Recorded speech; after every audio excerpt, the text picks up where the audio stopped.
Military একাডেমির পাশের জঙ্গলে গাছে ঝুলন্ত অবস্থায় পাওয়া যায় একজন ক্যাডেটের দেহ। খুন নাকি আত্মহত্যা, এই বিষয়ে তদন্ত করতে গিয়ে দেখলো শরীর থেকে হৃৎপিণ্ড মিসিং। এরপর একে একে পাওয়া যেতে শুরু করলো পশুদের হৃৎপিণ্ডহীন দেহ।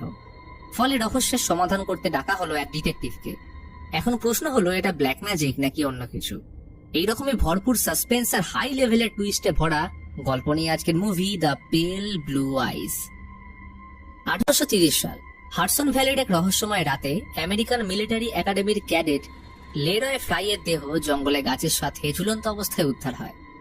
একাডেমির কাছে এমন ঘটনা অসম্মানজনক ও নিন্দনীয়, তাই খবরটা বাইরে ছড়িয়ে পড়ার আগেই একাডেমির second in command captain Hitchcock তার প্রধান থিওরের আদেশে বিখ্যাত ডিটেকটিভ অগাস্টাস ল্যান্ডরকে ডেকে পাঠায়।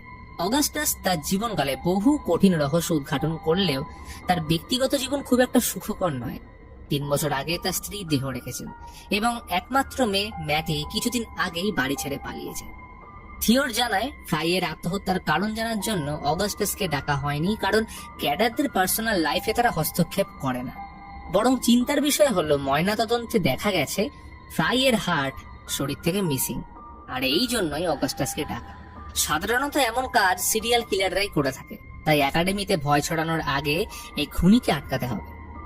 অগাস্টাস এই প্রস্তাবে রাজি হলে ডাক্তার কাম মটেশিয়ান মার্কুইসের সাথে দেখা করে। তার মতে কোনো সাধারণ খুনির কাজ এটা নয়, কারণ বুক চিরে হৃদয়কে অক্ষত অবস্থায় বের করা অতটা সহজ না, আর এত জ্ঞান একটা খুনির পক্ষে রাখা কখনোই সম্ভব নয়। অগাস্টাস এরপর ঘটনাস্থলে যায়। কাল রাতে এর পাশের ব্যারাকে মিস্টার হ্যান্টন ডিউটিরত ছিল। রাতে কিছু আওয়াজ শুনে বন্য পশু ভেবে এদিকে আসলে সেই প্রথম বডি দেখতে পায়। তবে ওর মতে ফ্রাইয়ের পা মাটি স্পর্শ করা অবস্থায় ছিল, তাহলে শ্বাসরোধ হলো কি করে? অগাস্টাস এই কথায় সন্দেহ হলে পুনরায় ফ্রাইয়ের বডি চেক করলে ওর মাথার ঠিক পিছনের দিকে 3 ইঞ্চি গভীর আঘাতের সাথে ডান হাতের মুষ্টিবন্ধন থেকে একটা ছেঁড়া কাগজের টুকরো উদ্ধার হলে পরিষ্কার হয়ে যায় যে ফ্রাই খুন হয়েছে। এই ঘটনার সূত্র ধরে তদন্ত শুরু করার আগে ক্যাপ্টেন হিচকক অগাস্টাসকে কিছু নিয়ম ফলো করতে বলে। যেমন, তদন্ত চলাকালীন কোনো খবর বাইরে বা একাডেমির ভিতর ক্যাপ্টেন হিচকক ও থিওর ছাড়া কাউকেই বলা যাবে না। সে এই প্রস্তাবে রাজি হয়ে অগাস্টাস একান্তে ঘটনাস্থলে আসলে একাডেমির ক্যাডেট এডগার অ্যালেন পো এসে জানায়, অগাস্টাস যাকে খুঁজছে সে একজন কবি। অগাস্টাস এরপর ক্যাডেট ককরেনকে জিজ্ঞেস করলে জানতে পারে, সেদিন রাতে বডি যখন হসপিটালে আনা হয় তখন ডিউটিরত অবস্থায় একজন অফিসার এসে তাকে ছুটি দিয়ে দেয়। ককরেন ঘন অন্ধকারে লণ্ঠনের আলোয় অফিসারের মুখ দেখতে না পেলেও তার ড্রেসের বাম দিকের কাঁধে লাগানো নেমপ্লেটটা মিসিং ছিল। তবে শীতের রাতে এমন প্রস্তাব পেয়ে অ্যালেনের কথা বাড়ায়নি। অগাস্টাসের মদ্যপানের খারাপ স্বভাব রয়েছে, তাই মাঝের মধ্যে পার্শ্ববর্তী সুরাখানায় তার যাওয়া আসা লেগেই থাকে। এইখানে প্যাটসি নামের মহিলার সাথে অগাস্টাসের বেশ ভালো সম্পর্ক। যাবতীয় মনের কথা প্যাটসিকে শেয়ার করে। এই সুরাখানায় অগাস্টাস অ্যালেনকে দেখে চমকে যায়। সে কয়েক ঘন্টা ধরে নাকি ওর জন্যই অপেক্ষা করছিল। অ্যালেন নিজের পরিচয় দিয়ে বলে সে একা থাকতেই পছন্দ করে, তবে কবিতা ও গল্পের বইয়ের পোকা, তাই বেশিরভাগ কথা সে ছন্দ মিলিয়ে বলতেই পছন্দ করে। তার থেকে জানতে পারে যে হ্যান্টন একাডেমিতে ফ্রাইয়ের মৃত্যুর খবর আগুনের মতো ছড়িয়ে দিয়েছে, তাই সবাই ভীতিকর অবস্থায় রয়েছে। অ্যালেন তাকে ক্যাডেট লব্রোকে জিজ্ঞাসাবাদ করার প্রস্তাব দেয়, কারণ সে আগে ফ্রাইয়ের রুমমেট হলেও পরবর্তীকালে ঝগড়ার কারণে ওদের মধ্যে শত্রুতা হয়ে যায়। অগাস্টাস পরের দিন লব্রোকে জিজ্ঞাসাবাদ করলে জানতে পারে বিগত সময়ে ফ্রাইয়ের একটা খারাপ গ্রুপের সাথে বন্ধুত্ব হওয়ার কারণে ওদের মধ্যে বিচার ধারণা পাল্টে যায়। হতে পারে এই গ্রুপ কোনো ক্যাডেট বা একাডেমির বাইরের কেউ। তখনই খবর এলো যে কোল্ড স্প্রিং এর এলাকায় একটা গরু আর ভেড়ার ছিন্ন বিচ্ছিন্ন বডি পাওয়া গেছে, যার থেকে হৃদয়টা মিসিং। এই ঘটনার পর অগাস্টাসের সন্দেহ খানিকটা একাডেমির উপরেও আসে, তাই ঘটনার জটিলতা দেখে একাডেমির ভিতরকার বিষয় জানার জন্য অগাস্টাস অ্যালেনকে তার গুপ্ত সহকারী হওয়ার অফার করলে সে রাজি হয়ে যায়। অ্যালেন যেহেতু বই পোকা, তাই ফ্রাইয়ের হাত থেকে পাওয়া কাগজের টুকরোটা ওকে দেয়, এতে কি লেখা আছে সেটার ধারণা পাওয়ার জন্য। এই নিয়ে সমীক্ষার পর রাতে অ্যালেন অগাস্টাসের বাড়ি এসে জানায় ওই কাগজের টুকরোই তাকে দেখা করার প্রস্তাব লেখা ছিল, যেটা হতে পারে মারার ফাঁদ। অ্যালেন ওই কাগজের লেখার সাথে সামঞ্জস্যপূর্ণ অর্থের সাদৃশ্য রেখে পুরো লেখাটা আনুমানিকভাবে কমপ্লিট করলে দাঁড়ায়, I will be at the cove by the landing. Meet me there, don't be late, come see me. তবে বিষয় হলো, ল্যান্ডিং এ দেখা করতে কোনো ক্যাডেট নিশ্চয়ই ডাকবে না, যদি না সে ব্যক্তি কোনো মহিলা হয়। কথাটা শুনতেই অ্যালেন বলে ফ্রাইয়ের মৃত্যুর সকালে এক অজানা সুন্দরী মহিলাকে ক্রন্দনরত অবস্থায় সে লক্ষ্য করেছিল, যাকে সে এর আগে কোনোদিনও দেখেনি। এর একদিন পর অগাস্টাস গোপন চিরকুট লিখে অ্যালেনকে আইস হাউসে দেখা করতে বলে, কারণ সেদিন ওই গরু ভেড়ার বডিগুলো এইখানেই পাওয়া গেছিল। অগাস্টাস সেখানে গুপ্ত বেসমেন্টে কালো জাদুর রিচুয়ালসে ব্যবহৃত কিছু জিনিস পেলে অনুমান করে হয়তো এখানেই ফ্রাইয়ের হৃদয় আনা হয়েছিল। এই ব্যাপারে সাহায্য নেওয়ার জন্য অগাস্টাস তার বন্ধু প্রফেসর জন পিপের সাথে দেখা করে। জনের অকালিস্ট এবং তন্ত্রবিদ্যার ব্যাপারে অগাধ জ্ঞান। অগাস্টাস তাকে আইস হাউস থেকে পাওয়া তন্ত্রবিদ্যার জিনিসগুলো দেখালে জন হেনরি লে ক্লার্ক নামের এক উইচ হান্টারের কথা বলে, যে 700রও বেশি ডাইনি শিকার করে ডিসকোর্স ডু ডিয়াবলে নামে দুটো দুর্লভ বই লিখেছিল। সেই বইয়ের কিছু রিচুয়ালসের সাথে আইস হাউস থেকে পাওয়া ব্ল্যাক ম্যাজিকের কয়েকটা মিল রয়েছে। এই বইয়ের একটা কপি জনের কাছে রয়েছে তো বটেই, কিন্তু এর আরেকটা বইতে অমরত্ব লাভের উপায় সে লিখে গেছেন। অ্যালেন বই পড়ে জানতে পারে অমরত্ব লাভের জন্য দরকার দুটো পশু, আনব্যাপটাইজ বাচ্চা এবং ফাঁসিতে ঝুলানো ব্যক্তির হৃদয়। অর্থাৎ তারা যাকে খুঁজছে সেই ব্যক্তির কাছে হেনরি লে ক্লার্কের বইয়ের সেকেন্ড কপিটা রয়েছে। এই ঘটনা রহস্যকে আর এক নতুন মোড়ে ঘুরিয়ে দিলে অগাস্টাস অ্যালেনকে একাডেমিতে ব্ল্যাক ম্যাজিক জানা বা ব্ল্যাক ম্যাজিকে ইচ্ছুক ক্যাডেটদের শনাক্ত করতে বলে। অ্যালেন সেই বিষয়ে ক্যাডেটদের মধ্যে কথা তুললে ডাক্তারের ছেলে আর্টিমাসের নাম উঠে আসে। তাই আরো তদন্তের জন্য অ্যালেন মেডিকেল লিভ নেয়। অ্যালেন স্বতঃস্ফূর্তভাবে অগাস্টাসের বাড়িতে এলে তার প্রথম নজর কাড়ে বইয়ের তাক। সেইখানে অগাস্টাসের মেয়ের প্রিয় কবিতার বই বাইরন দেখে ম্যাটির কথা উঠে আসে। অ্যালেনের মা 20 বছর আগে মারা গেছে, তাই অগাস্টাসের একাকিত্ব তাকে আরো বেশি নিজের মনে হয়।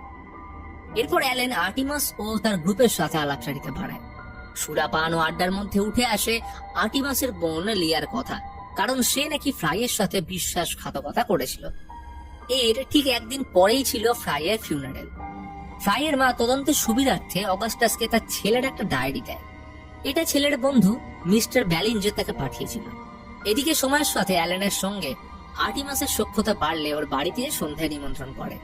লিয়ার দক্ষতার সাথে পিয়ানো প্লে অ্যালেন মনোমুগ্ধ হয়ে শুনছে। সকলের মাঝে পরিচয় পর্বের সময় অ্যালেন কবিতার কয়েকটা লাইন বলে তার প্রশংসা করলে লিয়ার নজর কাড়ে, কারণ সেও কবিতা প্রেমী। তখন অ্যালেন সুযোগের সদ্ব্যবহার করে তাকে শনিবার দেখা করার প্রস্তাব দিয়ে চলে যায়। লিয়া অনেকদিন পর মনের মতো কাউকে পেয়েছিল, তাই প্রথম সাক্ষাতে প্রেমের প্রস্তাব দেওয়ার জন্য এলেও আচমকা অসুস্থ হয়ে পড়লে মৃগী রোগীর মতো ছটফট করতে শুরু করে। তবে পরক্ষণে সম্বিত ফিরতেই নিজেকে সামলে নেয়। তবে সেদিন রাতে আচমকা অ্যালেনের উপর হামলা হয়, কিন্তু সঠিক সময় অগাস্টাস এসে প্রাণ বাঁচিয়ে নিলে দেখে সে ব্যালিঞ্জার। সে লিয়াকে ভালোবাসে, তাই ওর সাথে অ্যালেনকে ঘনিষ্ঠ হতে দেখে তার বদলা স্বরূপ এই হামলা। এই রাতের ঘটনার পর অগাস্টাসের উপর বাপ মাহারা অ্যালেনের এক অদ্ভুত সম্মান তৈরি হয়। আবেগের বশে তাই বলেই ফেলে, অগাস্টাস, তোমার জন্য আমি কোনোদিন একটা সুন্দর কবিতা লিখব, যা সময় চক্রে ইতিহাসে তোমার নামের গৌরব বহন করবে। ইতিমধ্যে পরের দিন খবর এলো যে ব্যালিঞ্জার নিখোঁজ। একাডেমি গোটা এলাকা জুড়ে তল্লাশি চালালে পাহাড় থেকে ওর ঝুলন্ত বডি উদ্ধার হয়। তার শরীর কেউ যেন কুপিয়েছে। ময়না তদন্তের খবর এলো যে ব্যালিঞ্জারের হৃৎপিণ্ড শরীর থেকে উধাও, কিন্তু এইবারের কাটা অংশ দেখে মনে হচ্ছে এটা অন্য কারোর কাজ, কারণ এর আগে প্রতিটা দেহ থেকে খুব নিপুণ হাতে হৃদয় বের করা হয়েছিল, যেটা এইবারের থেকে ভিন্ন। শুধু তাই নয়, ব্যালিঞ্জারের যৌনাঙ্গ নৃশংসভাবে কেটে ফেলা হয়েছে। থিওর এই ঘটনার পর অগাস্টাসের প্রতি রেগে যায়, কারণ 1 মাস পরেও তারা খুনির ব্যাপারে সেই অতল সমুদ্রেই রয়েছে। এই ব্যাপারটা নিয়ে বচসা হলে হিচকক অ্যালেনকে সন্দেহ করলে অগাস্টাস জানতে পারে ফ্রাইয়ের মৃত্যুর কয়েক মাস আগে অ্যালেনের সাথে ওর ঝগড়া হয়েছিল, যেটা অ্যালেন অগাস্টাসের কাছে লুকিয়েছে। তাকে এই বিষয় নিয়ে কনফ্রন্ট করলে কথাটা লুকোনোর বিষয়টা স্বীকার করলেও সাথে এটাও বলে সে খুনের সাথে জড়িত নয়। অ্যালেনের কথা বিশ্বাস হলে অগাস্টাস তাকে নিয়ে আজ সন্ধ্যায় ডাক্তার মার্কুইজের বাড়িতে নিমন্ত্রণে উপস্থিত হয়। এর মধ্যে আর্টিমাস বুঝে গেছিল যে অ্যালেন সর্ষে খেতে ভূত হয়ে তাদের গ্রুপ জয়েন করেছে। তার পার্সোনাল জিনিসপত্র ঘেটে সব খবর সে অগাস্টাসকে দিত। তাই ব্যাপারটা নিয়ে অ্যালেনকে তির্যক মন্তব্য করলে মার্কুইজের স্ত্রী জুলিয়া ডিনার টেবিল থেকে রেগে উঠে গেলে বাকিদেরও ডিনারে ভেস্তে যায়। তাই পরিস্থিতি সামলানোর জন্য মার্কুইজ অগাস্টাসকে নিয়ে স্টাডি রুমে আসে। অগাস্টাস লিয়ার যে শরীর খারাপ সেটা লক্ষ্য করেছিল, তাই মার্কুইজকে তার মেয়ের ব্যাপারে জিজ্ঞেস করলে স্বীকার করে যে তার মেয়ে ছোট থেকে অসুস্থ, বহু বছরের চেষ্টার পরেও এই রোগ ধরা পড়েনি, তাই কেউ ওকে বিয়েও করতে চায় না। এদিকে অ্যালেনের সাথে লিয়ার পিয়ানো প্লে করার সময় অগাস্টাস লুকিয়ে মার্কুইসের ঘর তল্লাশি করলে নজর কাড়ে দেওয়ালে লাগানো মার্কুইসের পূর্বপুরুষের এক বিশাল ছবি, একটা অদ্ভুত বই, আর সাথে পুরনো অফিসারদের জ্যাকেট, যেটায় কোনো নাম লেখা ছিল না। এটা দেখি অগাস্টাসের মনে পড়ে ক্যাডেট ককরেনের কথা, যে বলেছিল ফ্রাইয়ের মৃতদেহ যেদিন আনা হয় ওই রাতে অফিসারের ড্রেস পরে একজন এসেছিল, অন্ধকারে যার মুখ দেখা যাচ্ছিল না। ইতিমধ্যে জুলিয়া এসে পড়লে অগাস্টাসকে না চাইতেও তল্লাশি থামাতে হয়। অগাস্টাস ড্রেসটা মার্কুইসকে দেখে জিজ্ঞেস করলে জানতে পারে এটা মার্কুইসের মৃত ভাইয়ের রেখে যাওয়া শেষ স্মৃতি। তখনই আরো একটা দুঃসংবাদ নিয়ে আগমন ঘটে হিচককের। ক্যাডেট স্টুয়ার্টকে পাওয়া যাচ্ছে না। স্টুয়ার্টের রুমে তার কোনো জামা কাপড় নেই। ফ্রাইয়ের ডায়েরি মতে স্টুয়ার্ট আর ব্যালিঞ্জার ফ্রাইয়ের বন্ধু ছিল, তাই পরে টার্গেট যদি স্টুয়ার্ট হয় এই ভয়ে সে পালিয়ে গেছে। ফলে থিওরের সব সন্দেহ গিয়ে পড়ে আর্টেমিসের উপর। ওই সন্ধ্যায় অগাস্টাস পেপের সাথে দেখা করে উইচ হান্টার হেনরির লেখা ডিসকোর্স ডু ডিয়াবলের ব্যাপারে আরো জানলে অবাক হয় যে হেনরি আসলে একজন পাদ্রী ছিলেন, যে শুরুতে উইচ হান্ট করলেও পরবর্তীকালে নিজেই শয়তানের পূজারী হয়ে গেছিল, যার কারণে চার্চের লোকেরা তাকে জ্বালিয়ে মেরে ফেলে। তখনই পেপে হেনরির ছবি দেখাতে অগাস্টাস ভীষণ রকম চমকে ওঠে। এরপর আর সময় নষ্ট না করে সোজা এসে উপস্থিত হয় মার্কুইসের বাড়িতে। অগাস্টাস ওকে লিয়ার ব্যাপারে কনফার্ম করে বলে যে আপনার মেয়ে লিয়া মারণ অসুখ থেকে বাঁচার জন্য সুদূর সময় ধরে ব্ল্যাক ম্যাজিকের সাহায্য নিয়ে আসছে, যেটা একসময় আপনার পূর্বপুরুষ উইচ হান্টার হেনরি করেছিল, যার ছবি এই ঘরের দেওয়ালে লাগানো। শুধু তাই নয়, স্টাডি রুমে রাখা হেনরির বই ডিকোর্স ডু ডিয়াবলে এই জঘন্য সত্যের প্রমাণ। এইবার এই ঘটনার সাথে রিভিল হয় আসল রহস্য। অগাস্টাসের সব প্রমাণের পর মার্কুইস স্বীকার করে যে ছোট থেকে লিয়ার মারণ রোগ কোনোভাবে সারানো যাচ্ছিল না। ডাক্তার বলেছিল তার আয়ু মাত্র 3 মাস। এরই মধ্যে তাদের হাতে ডিসকোর্স ডু ডিয়াবলে নামের বইটা আসলে শেষ বাঁচার আশায় লিয়া ব্ল্যাক ম্যাজিকের সাহায্য নেয় এবং সময়ের সাথে সে সুস্থ হয়ে ওঠে। মার্কুইস মেয়ের শারীরিক অবস্থার উন্নতি দেখে তাকে আর বাধা দেয়নি, কারণ ওর নিজের কোনো ওষুধ মেয়ের উপর কাজ করছিলই না। অর্থাৎ এতদিন ধরে একাডেমিতে যত খুন হয়ে হৃদয় মিসিং হয়েছে তার সবকিছুর পিছনে ছিল এই লিয়া। এর শুরুটা হয় ফ্রাইয়ের কাছে পাঠানো লিয়ার সেই নোটস দিয়ে। আর সেদিন ককরেন অন্ধকারে যে অফিসারকে দেখেছিল সে আর অন্য কেউ নয়, ডাক্তার মার্কুইস। তখনই অগাস্টাস লক্ষ্য করে যে বাড়িতে বাকি সদস্যরা নেই। এটা দেখে বুঝে যায় এখন লিয়া, আর্টিমাস এবং জুলিয়া অ্যালেনকে ফাইনাল রিচুয়াল করার জন্য আইস হাউসে নিয়ে গেছে। আসলে লিয়া এতদিন অ্যালেনের সাথে মিথ্যে ভালোবাসা নাটক করেছিল তার হৃদয় ব্ল্যাক ম্যাজিকে ব্যবহার করার জন্য। ততক্ষণে দেখা যায় তারা অ্যালেনকে গন্ডির মধ্যে বেঁধে রেখেছে। অ্যালেনের হালকা জ্ঞান থাকলেও সব শক্তি হারিয়ে ফেলেছে। এর কারণ পিয়ানো বাজানোর সময় গল্পের ছলে খাওয়ানো লিয়ার দেওয়া সেই পানীয়। লিয়া রিচুয়াল করে অ্যালেনের বুক কেটে হৃদয় বের করতেই যাবে, কিন্তু তখনই অগাস্টাস এসে অ্যালেনকে বাঁচিয়ে নিলেও ধস্তাধস্তির মাঝে পুরো বাড়িতে আগুন লেগে লিয়া ও আর্টিমাস মারা যায়। শত বিশ্বাসঘাতকতার পরেও অ্যালেন লিয়াকে বাঁচাতে ছুটে গেলেও শেষ রক্ষা হয় না। সব রহস্যের সমাধানের পর অগাস্টাস পরের দিন হিচককের সঙ্গে দেখা করে। গোটা একাডেমি তার এই সাহায্য কোনোদিনও ভুলবে না, আর সাথে অ্যালেন এখন বিপদেরও বাইরে। ওদিকে ডাক্তার মার্কুইস পদ থেকে ইস্তফা দিয়েছেন। সবকিছু শেষে থিওর অগাস্টাসকে হাসি মুখে ধন্যবাদ জানিয়ে বাড়িতে ফিরে আসে। এরপর কেটে যায় আরো কটা দিন। একদিন আগমন ঘটলো অ্যালেনের।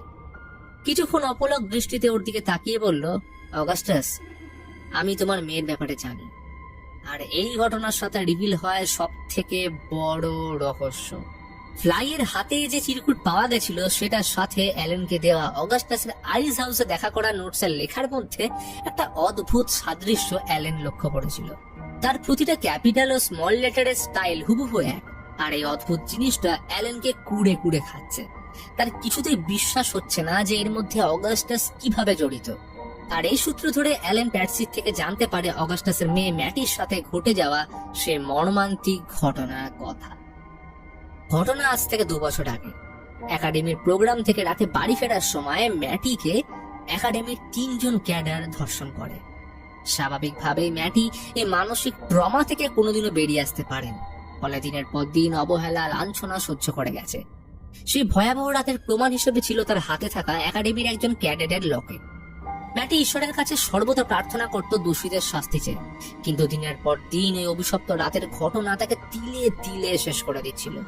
আর অবশেষে এই কষ্ট সহ্য করতে না পেরে একদিন অগাস্টাসের সামনে ম্যাটি পাহাড় থেকে ঝাঁপ দিয়ে মারা যায়।